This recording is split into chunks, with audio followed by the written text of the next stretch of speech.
Hello， 大家好，欢迎收看慢食慢语，我是阿曼达。最近大家有没有觉得天气突然一下子变得很热？就天气热的时候都会有点懒得做饭嘛，所以今天会给大家做一个超级简单，我用电饭锅就可以做的煲仔饭。下面首先我们来准备米，我量了3杯米，放到电饭锅内胆中，先淘洗几遍。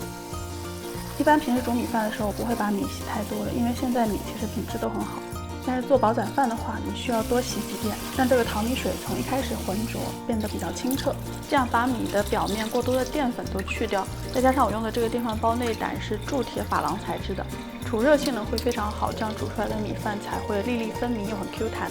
下面按照内胆上的刻度加水，可以比正常煮饭的水量稍微少一点点。接着开始煮饭了，正常的煮饭程序就好。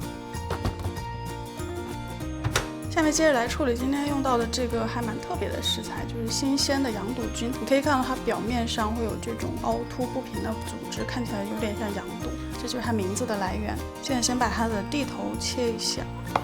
这个蘑菇我还蛮喜欢的，因为它的味道是那种很复合然后很深沉的那种味道。如果你买不到的话呢，可以用泡过水的干香菇也可以。下面处理一下羊肚菌了，把根先切掉，冲洗一下，因为这些孔洞中很容易藏着泥沙。仔细的清洗干净，彻底沥干。你可以把它纵向切开，里头是空的。然后羊肚菌我觉得炒一炒会更香，可以在一个小锅里头放一点点油，稍微爆香，放一瓣蒜进去，接着羊肚菌下去煎，两面略微煎一下，到你能够闻到它很浓郁的那个菌香的时候就好了。接着腊肠和腊肉都切片。随便用什么样的腊肠、腊肉都可以了，像我就是冰箱里有好几种不同口味的，我都会拿出来用一下。然后腊肉是我妈妈做的，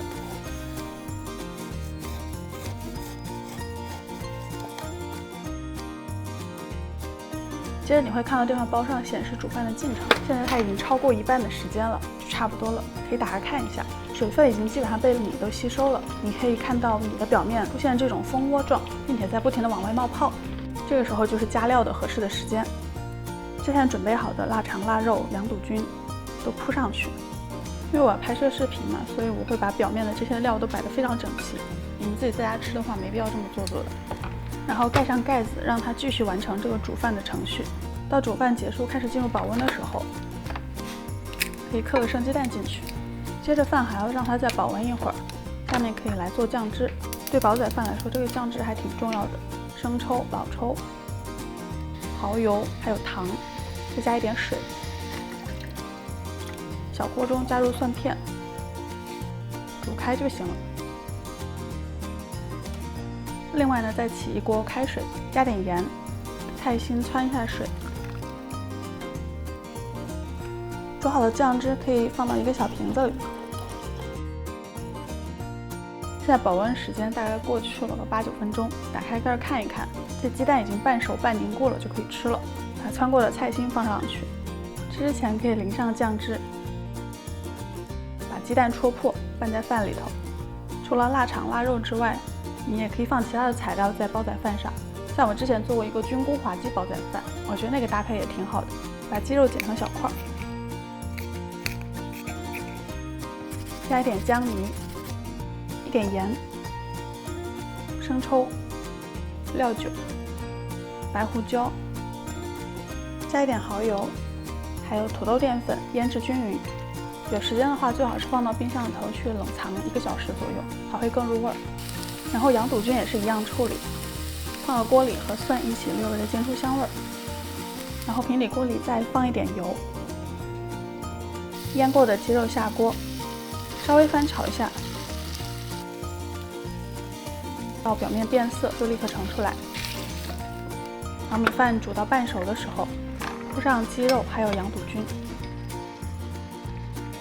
盖上盖子继续煮饭。鸡肉这个版本我就不加鸡蛋了，因为觉得鸡肉本身的味道就很丰富了。